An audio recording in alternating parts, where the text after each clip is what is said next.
ADM medical भावुलु जे यहाँ गोटे आडमिटेड चाकरी एबे किसी शुणिला जहाँ आज तलू मटी खसी गला भाया खबर आम शुणुचु कौन ना नयगढ़ तीन चार्टा प्रमुख प्रभावशाली नर्सिंग होम प्राइवेट हॉस्पिटल जो मैंने डाक्तखाना चारिपट अच्छा से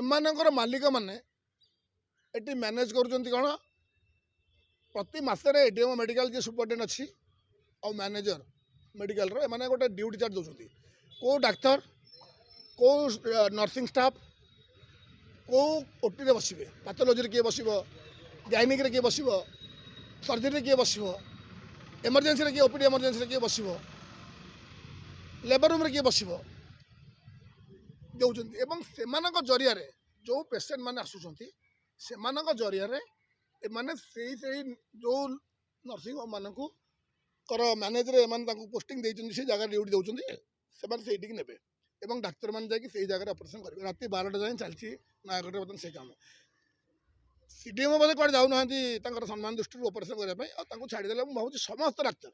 सब दुआरे बोर्ड मारिकी डाक्तखाना आसिक थर गांडी हल जाई